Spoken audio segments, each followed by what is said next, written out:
Hello students, मैं अशोक। आप देख रहे हैं study with example YouTube channels.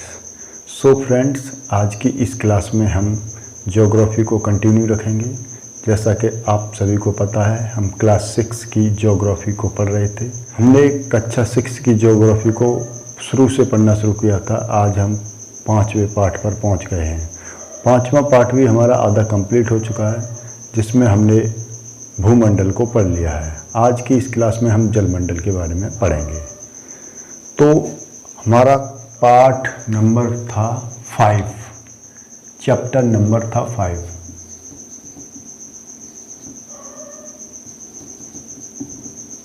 और पार्ट का नाम था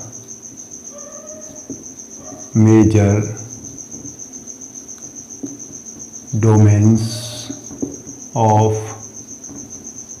अर्थ। मेजर डोमेन्स ऑफ अर्थ, पृथ्वी के परिमंडल्स। पृथ्वी के परिमंडल्स पार्ट में 3 मेजर्स पार्ट थे, जिसमें था एक भूमंडल, एक जलमंडल, एक वायुमंडल्स। हमने इस पार्ट में भूमिमंडल को कंप्लीट कर लिया है। इसमें 3 बड़े पार्ट थे। एक था भूमंडल, एक था जलमंडल, एक था वायुमंडल। हमने भूमंडल को कंप्लीट कर लिया है। आज की क्लास में हम जलमंडल के बारे में पढ़ेंगे। तो जलमंडल क्या है? जलमंडल पृथ्वी पर उपस्थित सभी प्रारूपों में जल है। यानी कि पृथ्वी पर जितनी भी मात्रा में जल है, चाहे वो किसी भी रूप में हो, वो जल जलमंडल के अंतर्गत आता है। तो हम अपनी पृथ्वी को नीला ग्रह कहते हैं। नीला ग्रह कहने का एक कारण है। यह कारण है कि हमारी पृथ्वी पर, ये हमारी पृथ्वी है और इस पृथ्वी पर 71% भूभाग पर जल पाया जाता है। बाकी का 29% भूभाग पर स्थल पाया जाता है। इतनी अधिक मात्रा में पृथ्वी पर जल होने के कारण यह नीला दिखाई देता है।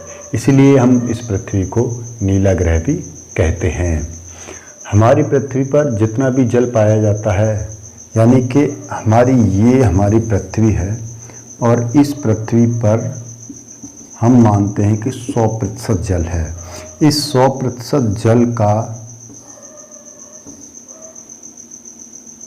97% जल जो महासागरों में है,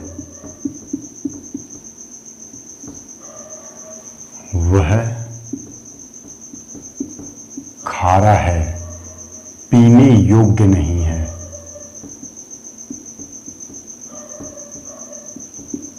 योग्य नहीं है। बाकी का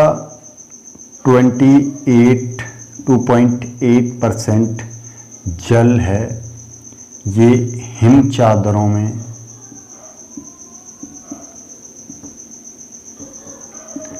प्लस भूमि में, जिसे हम भूमिगत जल कहते हैं, और उसके बाद 0.03% पानी। यह पानी पीने योग्य है। पीने योग्य है। इसे हम अलवणीय जल भी कह सकते हैं, क्योंकि अलवणीय जल ही पीने योग्य होता है। इसका जो 97% जल है, यह पूर्णतः खारा पानी है। यह महासागरों में पाया जाता है और यह पानी पीने के लायक नहीं है। इसीलिए हम पृथ्वी पर रहते हुए भी पानी के लिए तरसते हैं, क्योंकि कभी कभी पीने का पानी हमें नहीं मिल पाता है। इसीलिए हम पानी वाले ग्रह पर होते हुए भी पानी के लिए परेशान रहते हैं। सो अब हम जलमंडल के बारे में विस्तार से जानेंगे। जलमंडल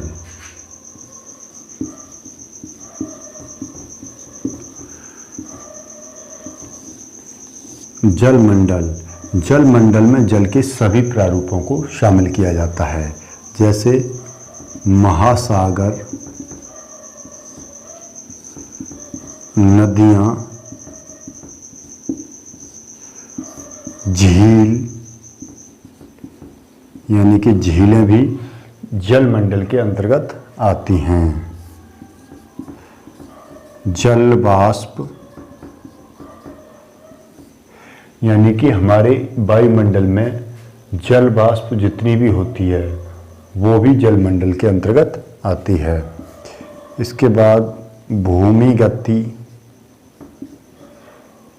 गति जल, यानी जमीन के अंदर उपस्थित जल भी जलमंडल के अंतर्गत आता है। इसके बाद ग्लेशियर,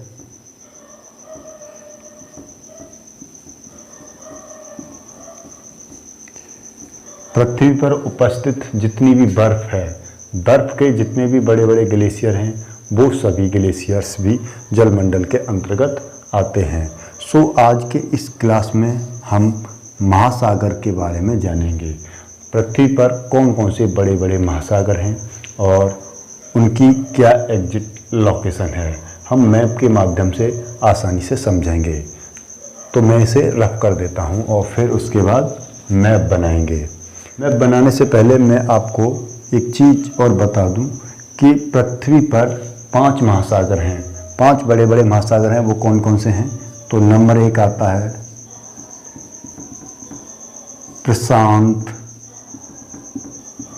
महासागर, जिसे हम पैसिफिक ओशियन बोलते हैं।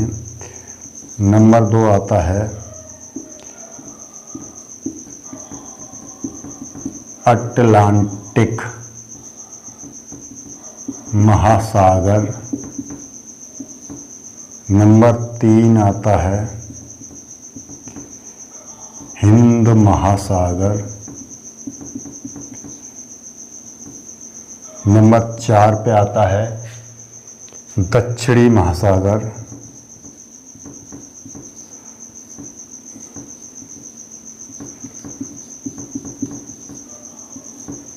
नंबर 5 पे आता है आर्कटिक महासागर। ये 5 महासागर हैं। इन 5 महासागर की हम लोकेशन को मैप पर जानेंगे। तो अब मैं इधर जो बोर्ड खाली दिखाई दे रहा है इस पर मैप को बना लेता हूँ। तो चलिए मैप आप भी बनाइए। मैप इस तरह से बना लेते हैं। ये हमारी कर्क रेखा है, ये बीच वाली हमारी भूमध्य रेखा रहेगी। ये हमारी कर्क रेखा है।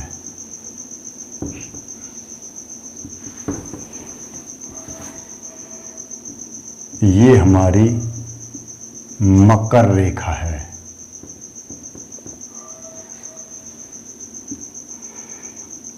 इसे कर्क और ये मकर और ये भूमध्य, 3 रेखाएं पृथ्वी पर होती हैं। इसके बाद मैं इसका मैप बनाता हूँ।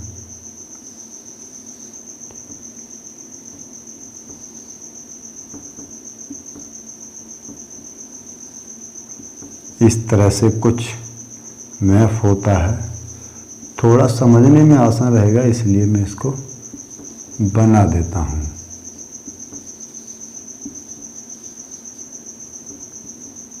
ज़्यादा बेहतर तो आता नहीं बनाना, रफली है, आप समझ सकते हैं।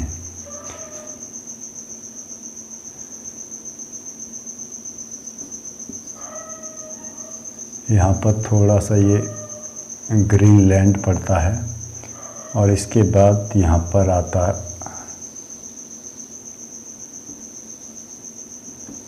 अफ्रीका महाद्वीप। वैसे मैंने पिछली क्लासों में इसको काफ़ी अच्छे से बनाया है।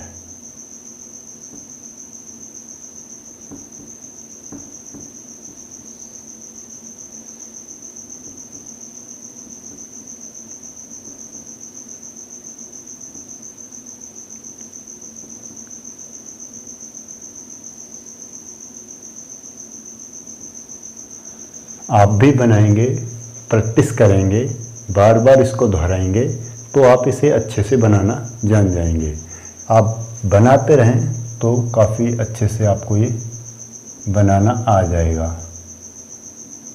क्योंकि आप जानते हैं किसी भी कार्य को अगर बार बार नहीं दोहराएंगे तो वो अच्छे से नहीं आएगा। इसीलिए आप भी अगर किसी कार्य को करें तो उसको बार बार दोहराएं। दोहराने से अभ्यास होता है और इससे आपके किसी कार्य को करने का नज़रिया बदल जाता है। इस तरह से। और यहाँ पर आता है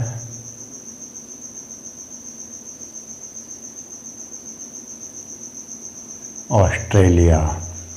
अब ये विश्व का मैप बन गया।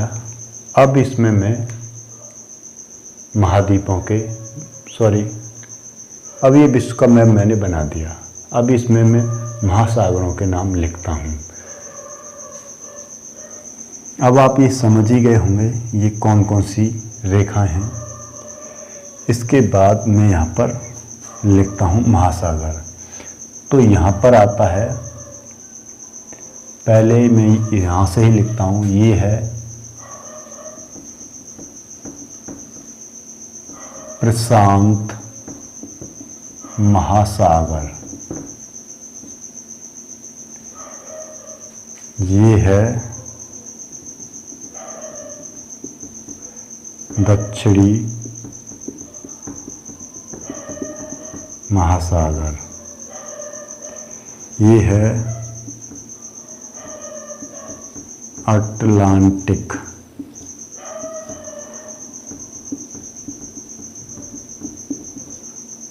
महासागर।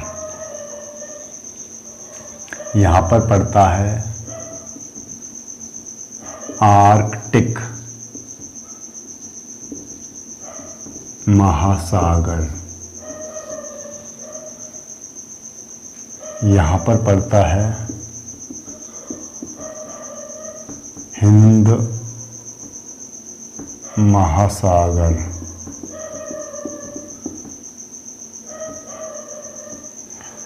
और यहाँ भी पड़ता है प्रशांत महासागर।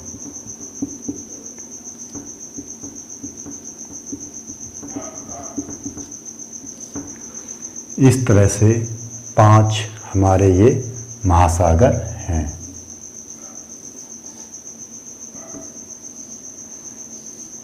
मैंने इन महासागरों को यहाँ पर बढ़ते हुए क्रम में मैंने यहाँ पर इन महासागरों को घटते हुए क्रम में लिखा है। पहले बड़ा, फिर उससे छोटा, फिर उससे छोटा। तो आप इन्हें आसानी से याद भी कर सकते हैं।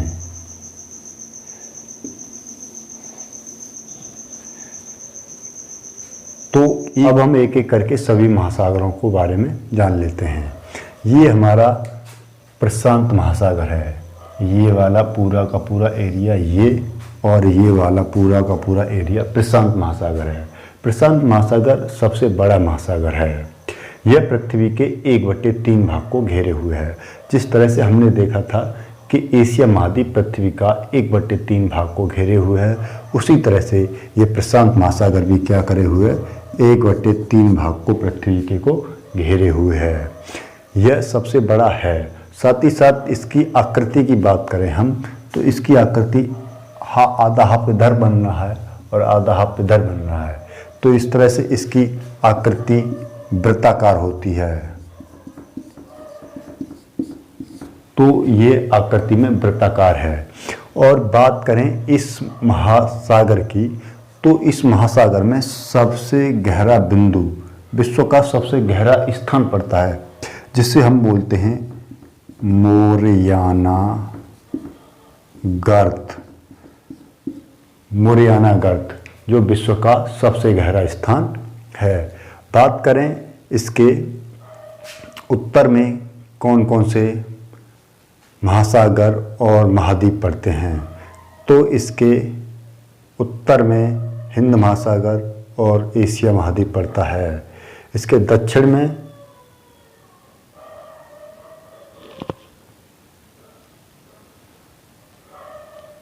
इसके चारों तरफ हिंद महासागर, ऑस्ट्रेलिया, दक्षिणी अमेरिका और उत्तरी अमेरिका पड़ते हैं।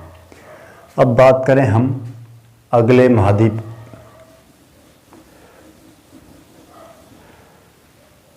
अब बात करें हम अंटार्कटिका,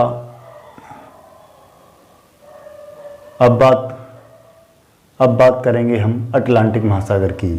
तो अटलांटिक महासागर ये इस तरह का एक महासागर है जिसकी आकृति एस अक्षर के टाइप की है, अंग्रेजी के एस अक्षर की टाइप की है, और यह दूसरे नंबर का सबसे बड़ा महासागर है, क्योंकि पहले नंबर पर प्रशांत महासागर पड़ता है और दूसरे नंबर पर अटलांटिक महासागर आता है।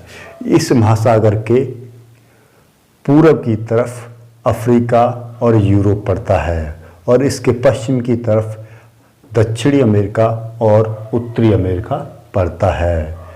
बात करें अब हम हिंद महासागर की, तो हिंद महासागर एकमात्र ऐसा महासागर है जिसका नामकरण भारत के नाम के साथ हुआ है। हिंद महासागर तीसरे नंबर का सबसे बड़ा महासागर है। इस महासागर के दक्षिण की तरफ दक्षिणी महासागर पड़ता है और इसके पश्चिम की तरफ अफ्रीका महाद्वीप और उत्तर की तरफ एशिया महाद्वीप पड़ता है और साथ ही पूर्व की तरफ ऑस्ट्रेलिया महाद्वीप पड़ता है। इसी तरह से बात करें हम दक्षिणी महासागर की, तो दक्षिणी महासागर अटलांटिक महाद्वीप को चारों तरफ से घेरे हुए है। यहाँ पर अटलांटिक महाद्वीप पड़ता है, तो दक्षिणी महासागर क्या करे हुए है, अटलांटिक महासागर को चारों तरफ से घेरे हुए है। अब बात करें हम आर्कटिक महासागर की, तो आर्कटिक महासागर उत्तरी ध्रुव पर पड़ता है। आर्कटिक महासागर उत्तरी ध्रुव पर पड़ता है। जिस तरह से दक्षिण ध्रुव पर अंटार्कटिक महाद्वीप पड़ता था, उसी तरह से उत्तरी ध्रुव जो है आर्कटिक महासागर के मध्य में पड़ता है। आर्कटिक महासागर एक पतले सांकरे रास्ते के द्वारा यहाँ से होते हुए इस प्रशांत महासागर से जुड़ता है। आज की क्लास को यहीं तक रखते हैं। कल की क्लास में हम पढ़ेंगे वायुमंडल के बारे में। सो थैंक यू, धन्यवाद।